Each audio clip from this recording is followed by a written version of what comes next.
हाँ भाई, तो आज फाइनली ट्रिप वाला दिन है। अभी हम निकल रहे हैं, पैकिंग वैकिंग सब हो गई है। ये रहा अपना बैग।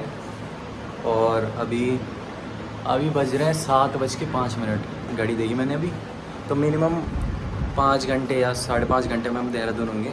और हमें बहुत सारी जगह आज एक्सप्लोर करनी है, विश लिस्ट बना रखी है। फिर देखते हैं कहाँ कहाँ जाते हैं, फिर हम अपडेट देते रहेंगे। देहरादून के टॉप प्लेसेस घूमेंगे, मोस्ट ऑफ द। फिर आपको बताते रहेंगे कहाँ कहाँ जा रहे हैं, कैसे कैसे जा रहे हैं। और ये अभी भी पैकिंग चल रही है भाई की, अभी तक इसकी पैकिंग नहीं हुई है।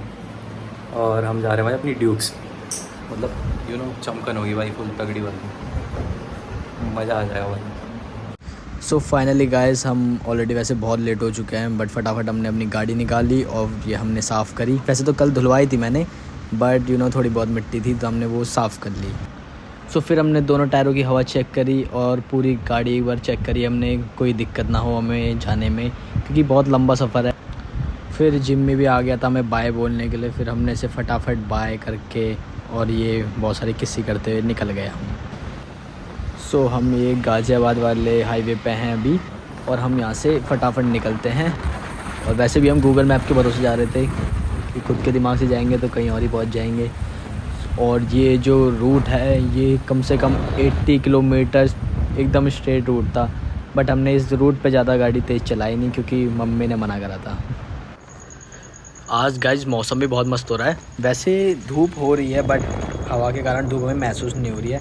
और अभी तो हमें कम से कम 2 घंटे और लगेंगे। हम घर से आज निकले थे 8 बजे और अभी बज चुके हैं 9:30। हमने 1.5 घंटे में 100 किलोमीटर से ऊपर पार कर दिया है। और यहाँ से वैसे रुड़की भी 85 किलोमीटर दूर है, तो हम 1 घंटे में रुड़की पहुँच जाएंगे।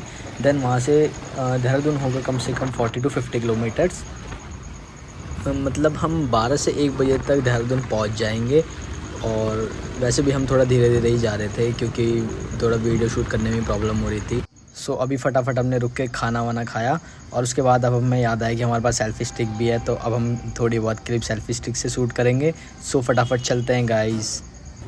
सो हे गाइस, इस बार कैमरा मैंने ले लिया था सेल्फी स्टिक से अटैच करके। तो इस बार राहुल गाड़ी चला रहा था और मैं पीछे बैठा हुआ था, तो मैं ही ना सारे व्यूज़ चेक कर रहा था, मतलब किस साइड से बढ़िया एंगल आ रहा है।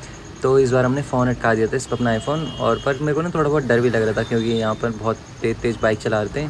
तो मेरे को ये डर लग रहा था कहीं फ़ोन गिर ना जाए, सेल्फी स्टिक का वो ट्राइपॉड ढीला ना पड़ जाए।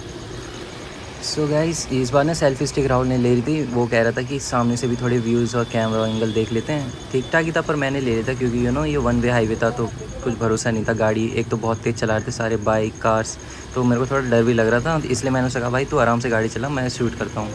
और भाई अब ना मौसम में मतलब सेट हो रहा था धीरे धीरे, क्योंकि आप देख ही सकते हो कितना बढ़िया व्यू आ रहा है। और वैसे भी हम धीरे धीरे पहाड़ की ओर जा रहे थे, तो मौसम भी मतलब क्लाइमेट सही हो रहा था। दिल्ली से तो बहुत बढ़िया था। और ऐसी मस्ती मस्ती में हमने बहुत सारा कवर भी कर लिया था। सो गाइस, ये रुड़की से पहले एक डैम पड़ा बीच में, सो यहाँ पे सभी लोग वीडियो शूट कर रहे थे, तो हमने फटाफट वीडियो शूट करी। फिर हमें याद आया कि हमें आगे की ओर निकलना होगा। सो गाइस, ऑलरेडी हम बहुत लेट हो चुके थे, इसलिए हम फटाफट वहाँ से निकल गए। और अभी मैंने अपनी बाइक में देखा तो पेट्रोल भी बहुत कम था और कहीं ना कहीं हम बहुत स्पीड में भी आ रहे थे, तो मेरी चैन भी आवाज़ करने लग गई।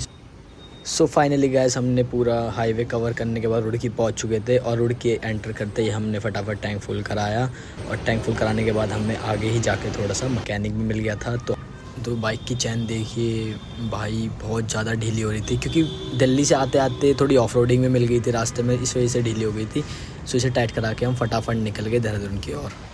सो गाइस, देहरादून में एंटर होते के साथ ही हमें मिला ये टनल। सो फटाफट हमने ये टनल भी कवर करा क्योंकि हम अभी टाइम हो चुका है कम से कम 1:40, तो कम से कम 2 बजे तक हम देहरादून के अंदर अपनी लोकेशन पे एंटर हो जाएंगे। सो हे गाइस, थोड़ा देहरादून अंदर एंटर करने के बाद हम ना होटल सर्च कर रहे थे आसपास, पर हमें होटल मिला नहीं स्टे करने के लिए। तो लकीली राहुल का भाई भी यहीं रहता था, तो उसने कहा भाई आज तुम हमारे इधर आ जाओ।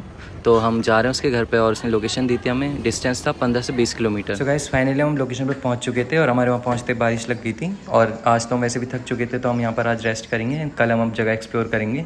तब तक के लिए आप वीडियो को लाइक, सब्सक्राइब एंड शेयर कीजिए और अगले पार्ट के लिए वेट कीजिए। Thank you.